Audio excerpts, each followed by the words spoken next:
Good morning dear friends and my dear students. ये जो topic है एलिस वॉकर का द कलर पर्पल, इसमें जो नावल के बारे में हम बात करने वाले हैं। The significance of the title the colour purple, जो टाइटल जो दिया हुआ है, नाम जो दिया हुआ है यहाँ पर नावल का, द कलर पर्पल क्यों है और कैसे सिग्निफिकेंट है ये, इस चीज़ के बारे में डिस्कशन है। ये क्वेश्चन बहुत इंपॉर्टेंट है बच्चों आपके सिलेबस के इसमें। आपको ये एक बार मैं आपको ये ज़रूर दिखाना चाहूँगी कि एलिस वॉकर कौन है, ताकि आपको उससे थोड़ा सा पहचान हो जाए। She is Alice Walker. ये वैसे तो अमेरिकन नॉवेलिस्ट है एंड अफ्रीकन अमेरिकन वुमेन है। ये अफ्रीकन अमेरिकन वुमेन, तो जो डार्क कॉम्प्लेक्शन के जो राइटर्स हैं, इससे पहले मैंने जैसे एक पढ़ा हुआ है टॉनी मॉरिसन का। She is also a writer, African writer. ठीक है, तो यहाँ कलर पर्पल का बहुत इम्पैक्ट है एज ए कॉम्प्लेक्शन। अगर हम बात करें नॉर्थ इंडियन साउथ इंडियंस का भी, अगर आप देखते हैं ना, तो साउथ इंडियंस को हम नॉर्थ इंडियंस बहुत ज़्यादा इन्फीरियर रूप में देखते हैं because of their complexion, their features. We north Indians feel that we are too much beautiful and all, and हम उनको इन्फीरियर दिखाते हैं। द सेम वे अफ्रीकन्स जो हैं पूरे विश्व में, Nigerians and Africans, they had to suffer a lot and lot because of this Britishers. White people, they treated them as slaves and inferior way. ठीक है, अब द कलर पर्पल का significance क्या है टाइटल के साथ, क्या हम इस जोड़ के साथ इसको दिया गया है। The colour purple is written by the African American writer Alice Walker. It is one of the most significant novels in the literature of the black Americans. Black Americans यानी अमेरिका में जो रहते हैं ये अफ्रीकन्स वाले, उनके लिए बहुत सिग्निफिकेंट, बहुत इंपॉर्टेंट नॉवल बनता है ये. Walker lived in A racial hub in the south which was the hub of racial discrimination. तो वॉकर जहाँ पर साउथ अमेरिका में रह रही है, वहाँ पर बहुत ज़्यादा रेशियल डिस्क्रिमिनेशन है, बहुत भेदभाव है वहाँ पर. The novel portraits a physical, societal, economical and political environment she grew up. तो यहाँ पर एनवायरनमेंट प्रेजेंट किया है कि फिजिकली, एक तो शारीरिक रूप से वो कालापन देखना, इनको सांवलापन, उनकी चमड़ी का जो है रंग रूप हो गया, बालों का भी बहुत वो करते हैं, घुंघरालू बाल होते हैं इनके, तो बहुत अलग वे में देखना है इनको. सोसाइटी में भी इनको उस तरह से कंसिडर ना करना. इकोनॉमिकली भी बहुत नीचे रहते हैं हमेशा, यानी पेमेंट करने की बात आ रही है, अगर कोई फाइनेंशियली बात आ रही है तो सैलरी उतना नहीं देंगे because of this colour and their race.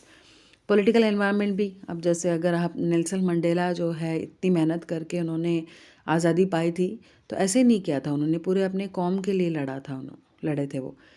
So she grew up in and the effects of various methods of inequalities. तो बहुत सारा इनइक्वालिटी था, कैसे, जैसे race, ethnicity, class, colour, specially gender on the lives people, specially the women. Specially किस लोगों की lives के बारे में है, वुमेन के बारे में, कि औरतों को बहुत ज़्यादा भुगतना पड़ा. ये हर कहीं होता है, औरतों के साथ तो होता ही है. मान लीजिए कि मैन डोमिनेटेड सोसाइटी में रहते हैं हम, तो फीमेल्स को थोड़ा सफ़र करना पड़ा है, थोड़ा नहीं, काफ़ियों को बहुत ज़्यादा भी. तो यहाँ पर इसमें और भी ज़्यादा भुगतना पड़ा. It further elaborates how the coloured people found their way through these tough times by looking towards religion which again was manipulated by the whites to gain complete control over the coloured. कहते कि बहुत tough time था इन लोगों के लिए इस चीज़ से गुजरना. उसके बाद रिलीजन में भी इसको बहुत ज़्यादा मैनिपुलेट करके दिखाना.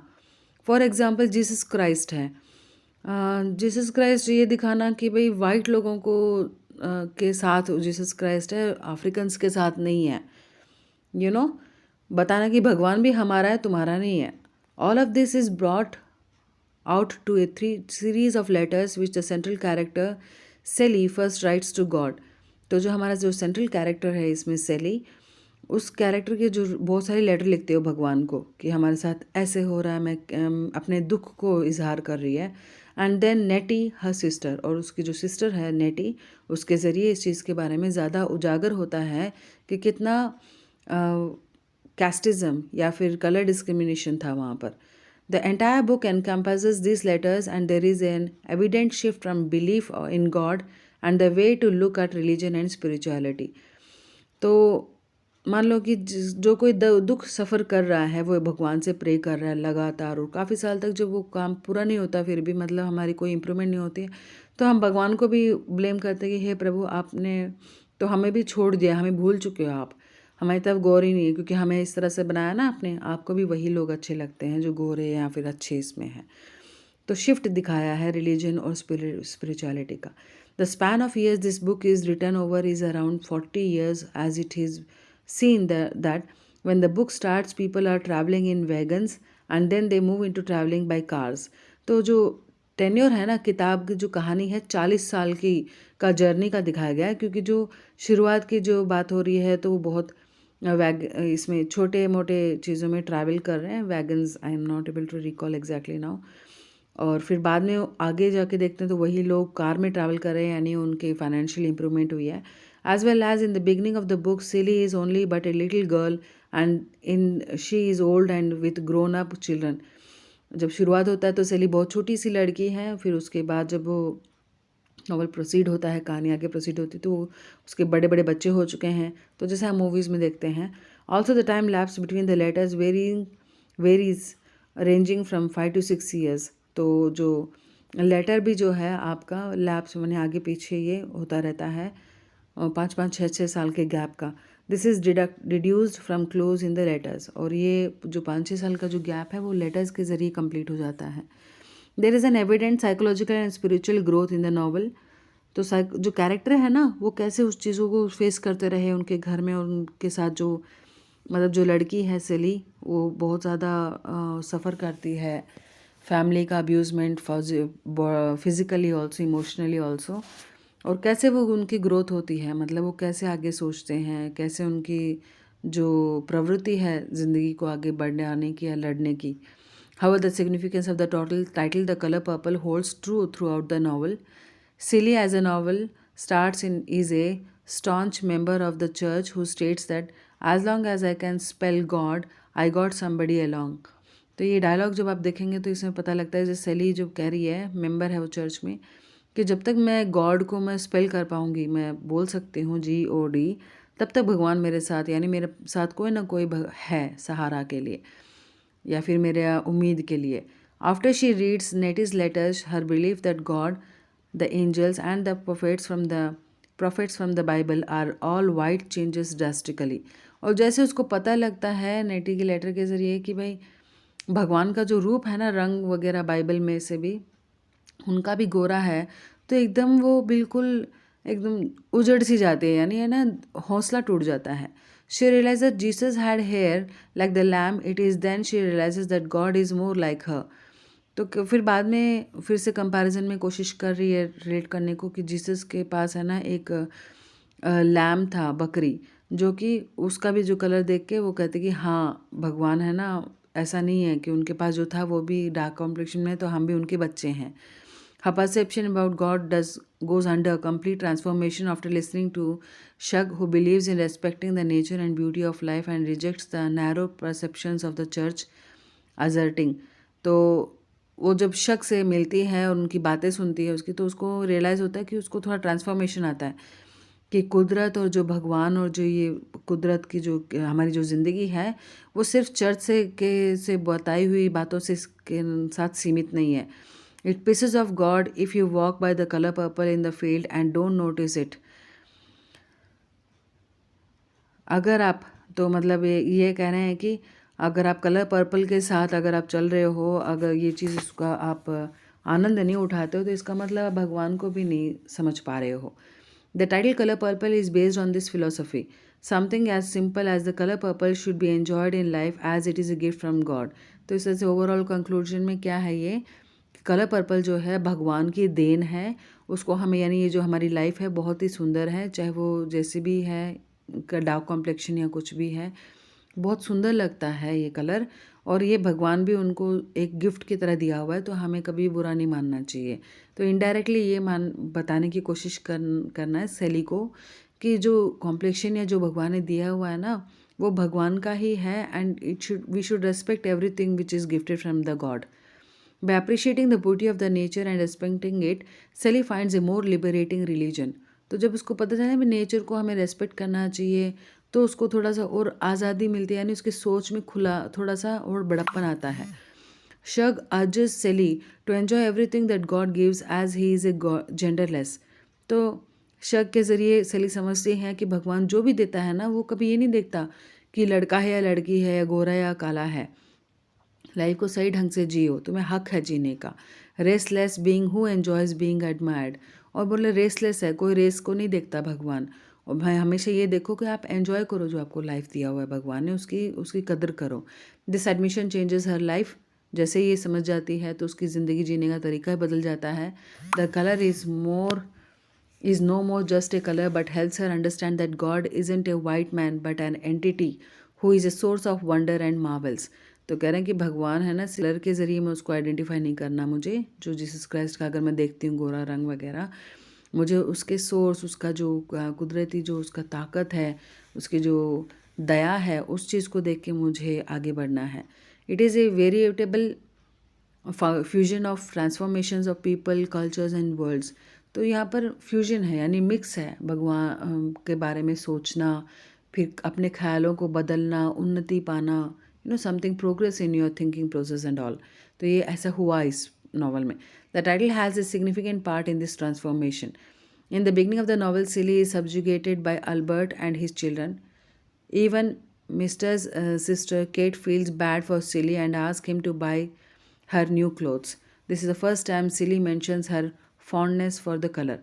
तो यहाँ पर ये सीन में पता लगता है कि सेली को है ना कैसे अल्बर्ट और जो बच्चे हैं वो कैसे उसके साथ बिहेव किया जाता था।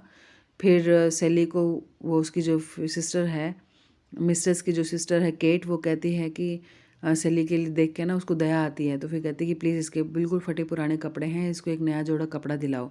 तो वो कपड़े दिलाने की दुकान में जब वो कलर पर्पल दिखाते हैं तो कहते हैं कि इतना सुंदर कलर है, इसको देखो, ये भगवान का बहुत ही प्यारा कलर है।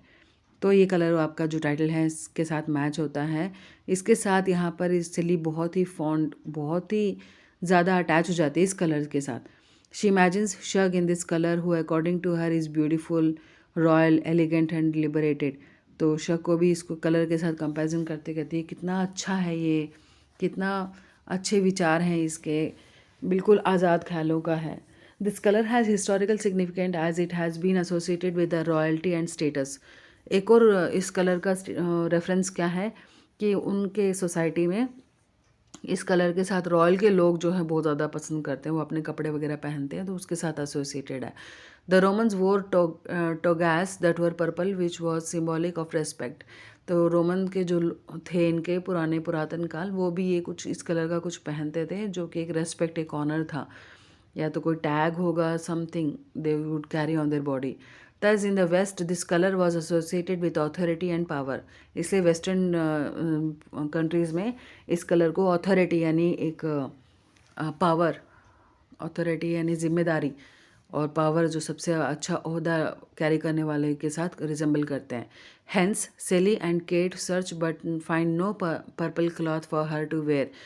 लेकिन अपने खुद के लिए उनके ना कपड़ा नहीं मिलता पर्पल का, उनको जो पसंद आ रहा इस कलर का कपड़ा चाहिए उनको पहनने के लिए, मिल नहीं रहा है। This is an indication of how सेली इज़ नॉट येट लिबरेटेड। तो जब वो उस कलर का उसके खुद को पहनने के लिए जो कपड़ा नहीं मिला, तो सेली को बहुत बुरा लग रहा है कि देखो ना, मुझे अभी भी है ना मेरी पसंद का कपड़ा नहीं मिला, इसका मतलब मैं अभी भी गुलाम हूँ या फिर मैं इन्फीरियर हूँ। She wears colours which are dull colours instead of happy colours like red and purple in the beginning. और वो हमेशा डल कलर ही पहनती है शुरुआत से ही। Later, with Shug helping her, she finds her own identity and independence, and this again is indicated as she makes pants for Sophia that are red and purple। तो फिर बाद में है ना, जब कहानी आगे बढ़ती है तो शग की हेल्प से ये सोफिया के लिए कुछ कपड़े बना रही है जो कि रेड और पर्पल में हैं, जिससे वो थोड़ा लिबरेटेड फिर से महसूस कर रही है। This is not only a symbolic of Celie's independence but also the advancement of women. तो सिर्फ सेली का इंडिपेंडेंस नहीं दिखाई देता इस कलर में, बल्कि उनकी पूरे कौम की जो औरतें हैं उनका उन्नति होना, उनका प्रोग्रेस होना, वो भी बताता है यहाँ पर। क्योंकि ये पहले ऐसे कभी नहीं पहनते थे या एक्सेप्ट नहीं करते थे इस कलर को भी, या पैंट नहीं पहनते थी लड़कियाँ। Celie owns a house now in which she decorates her own room with red and purple. अब सेली का खुद का घर है छोटा सा, तो उसको डेकोरेट कर रही है इन 2 कलर से। She now finally gets what she likes and deserves. अब उसको जो चाहिए वो सब कुछ मिल रहा है। Albert gives her A purple frog which he carves for Sally, which is symbolic of the transformation of the relationship men and women share. तो पर्पल कलर का फ्रॉक देता है अल्बर्ट इसको, जो कि एक ट्रांसफॉर्मेशन है एक मेल और फीमेल का सोचने का एक दूसरे की तरफ। The colour purple here is no more just a colour but shows Celie's dignity. तो सिर्फ महज कलर नहीं है ये पर्पल, यहाँ पर सेली का एक अस्तित्व है, उसकी इज्जत की बात है ये। And her transformation as a person and also the change in the thoughts of the people of the society. तो कैसे वो अपने विचार चेंज कर रही है और कैसे उसकी पूरी सोसाइटी जो है चेंज करने पे मजबूर हो रही है। The colour purple can also be a biblical reference as when Christ was crucified and the blood of the innocent was spilt. तो बाइब्लिकल रेफरेंस भी है बाइबल से भी, कि जब क्राइस्ट को जब उसको मारा गया था क्राइस्ट को, तो उनका खून जो है नीला पड़ गया था और हर जगह टपक गया था। The colour purple then is symbolic of pain, torture and injustice. तो दूसरा और भी क्या है इसका सिंबल, कि टॉर्चर जो दिया गया जीसस क्राइस्ट को, वैसे ही यहाँ पर ब्लैक पीपल को भी यहाँ पर टॉर्चर करते हैं लोग और नाइंसाफ़ी करते हैं। It is the same with the bruises that Celie and the other women who have to own them due to gender discrimination. इसी तरह से सेली को भी मेल जो है उसके हरासमेंट किया, फिज़िकली टॉर्चर, रेप, ये सब कुछ किया गया उसके साथ। ना जानते हुए भी वो बच्चे पैदा करती रहे, उसको ये बताया कि ये तेरा तुझे ऐसे ही करना, जीसस क्राइस्ट ने ऐसे ही कहा है। And his own relatives they make use of her body, इस तरह से किया गया है यहाँ पर। When Sophia is arrested for sassing the mayor's wife, she was beaten up and Sally compared her face to that of an eggplant. The eggplant is purple and here the color symbolizes the bruises and pain that the woman went through. तो जब Sophia को जब arrest किया गया था कि mayor के wife के साथ कुछ बात हुई थी, तो जिसकी वजह से उसको इतना पीटा गया कि उसका चेहरा है ना बिल्कुल नीला हो गया था। तो एग प्लांट है ना जो है वो पर्पल कलर का है, तो बोले उसकी तरह का कंपैरिजन करें। ब्रूसेस माने ज़ख्म, बहुत नीला पड़ जाता है जब मारने पे, तो फिर से वही कलर पर्पल पेन को रेफ़र कर रहा है। As well as it is a symbolic of the bruises on the soul of women. तो करे वो ब्रूसेस जो है ज़ख्म जो है सिर्फ चेहरे या इस पे नहीं था, बल्कि वो दिलों पे भी ज़ख्म बने हुए थे इन औरतों के। The scars on the Olinka women were purple as well as showing the bruises of tradition that women carry. The color purple here is no more just a color but symbolic of the discrimination and evidence of this discrimination that women had to face.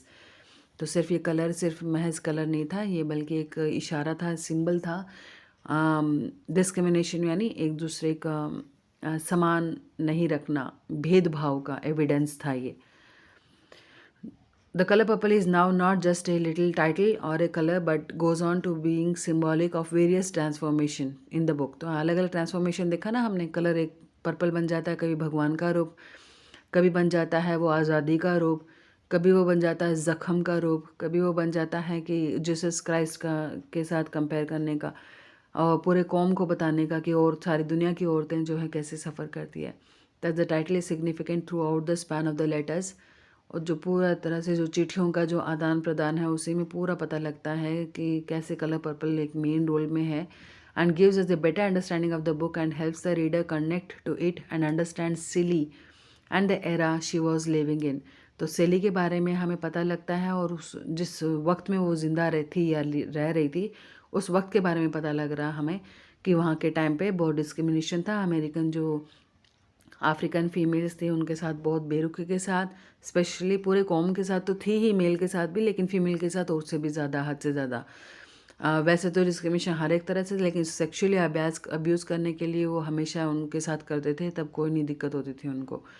This connection elicited by the title is seen in one of the journal entries from the book The Freedom Writers compiled by Erin Gruwell wherein a girl facing racial discrimination। इसी तरह से एक और जो book है the freedom writers, इस book में भी इसी तरह से उस कैरेक्टर में भी एक लड़की जो है रेशियल डिस्क्रिमिनेशन को फेस करती है एंड वो sexually abused by her uncle as a child and connects with सेली।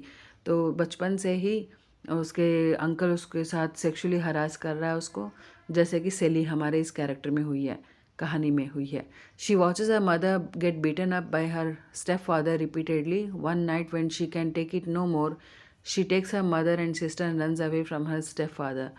It was at this point when she sees the bruises on her mother's face and that she realizes that Color Purple is not just a color or title anymore but the reality and helps her to face it. तो जब उसकी माँ को उसका जो step father है यानी सौतेला बाप जब उसकी माँ को इतनी बुरी तरह से मार रहा था तो रात को एक बार हिम्मत करके ये सब भाग जाती हैं माँ बेटियाँ। और माँ के चेहरे पे जब उसने चेहरे और शरीर पे जब नीला रंग देखा वो पर्पल रंग तो पता लगता है कि कितना दर्द है और इस अब टाइटल के साथ फिर से कंपेयर किया गया है। Thus the color purple seems to have a meaning much deeper than could be fathomed at first glens. तो सिर्फ एक ही बार जब हम कलर पर्पल पढ़ते हैं तो इतना हमें नहीं समझ में आता, लेकिन जब अब हमने पूरा नज़र डाला है इसमें तो हमें पता लगा कि कलर पर्पल क्यों रखा गया है इस कहानी का नाम। The title of the novel is as complex as it seems simple. उतना ही कॉम्प्लेक्स है जितना हमें ये सिंपल दिखता है। It permits through the novel having some important throughout the book. Thus the color purple becomes a recurring aspect of the book and that qualifies it to be made the title। और ये बिल्कुल सरासर justify कर रहा है ये title और सारा कंक्लूड कर पा रहे हैं, हम कनेक्ट कर पा रहे हैं।